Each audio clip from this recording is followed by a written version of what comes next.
And now to a sensitive and for many people an uncomfortable and controversial procedure for testing high-risk COVID-19 cases. So when China rolled out the anal swab test this year, the justification was that additional tests can pick up infections that other tests miss.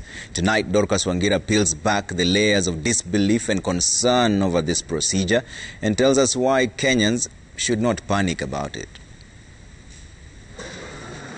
Testing for COVID-19 has become part of our new normal.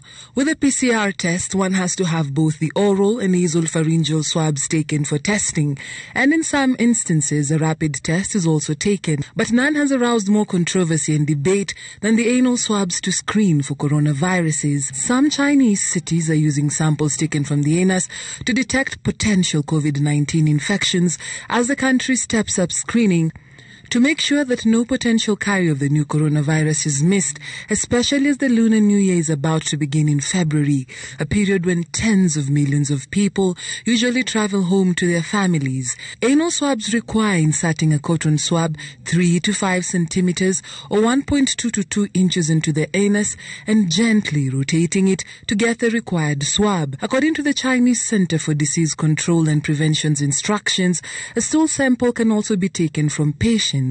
But why should an anal swab be collected? Yet COVID-19 is a disease that affects mainly the upper respiratory tract. So the whole point of testing for the virus with an anal swab is because you are likely to pick the genetic material of the virus, the viral RNA, in the anus compared to the respiratory tract where it is only there for a short period, a transient period.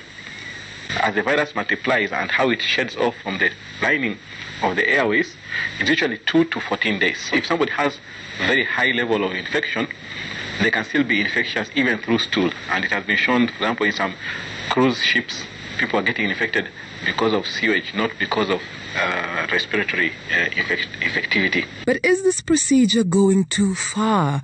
Could anal swabs be more accurate in detecting the virus than other tests? With the respiratory sample, you might be infected but you are negative because at that time you are not shedding the virus. Somebody else is positive. It may not give a very accurate picture. But with the swab, it's almost invariably that if you are positive, you'll most likely be positive.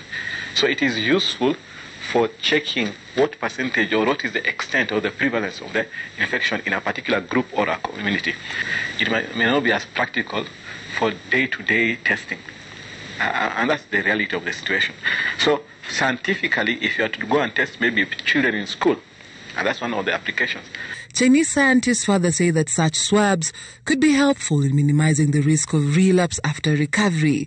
More researchers say stool tests may be more effective than respiratory tests in identifying COVID-19 infections in children and infants, since they carry a higher viral load in their stool than adults. For many Kenyans, this nature of testing has evoked a lot of shock and horror. Nimestuka sana kuona yale yenye inakwanga kwa mtandao. Ukiona African man, ati sasa mimi nifungue loan, niteremshe, niangalie pande nyingine, alafu vile walikuwa wanaingisha hiyo kitu kwa mapua mpaka hapa. Sasa imagine itaingia mpaka wapi? Wamekuja sana. Others have a contrary opinion. Kama madaktari watapima kutokana na sehemu nyeti, hatuwezi kukataa, sababu Mwenyezi Mungu anasema ugonjwa ukishakuja mpigane na ugonjwa kwa njia yote. Hata shindano pia sisi hatujawahi kushuhudia kama mtu anadungwa shindano. However, even in China, such samples are only necessary for key groups such as those under quarantine. In Kenya, the PCR test remains the gold standard for detecting active infections. Dr. Kelebi further adds that Kenyans should not be worried about this particular test. Anal swab is good science, but it's not practical. The anus is considered very, very private, and there's an invasion of privacy. And for somebody to go and collect an anal swab from you, it means you have to expose yourself. So, in reality, it's not very, very practical. It is far-fetched, and people are overreacting to it. With scientists and researchers still understanding the nature of the virus and how to best detect it, one test alone may no longer be the most accurate. Dorcas Wangira, Citizen TV, Nairobi.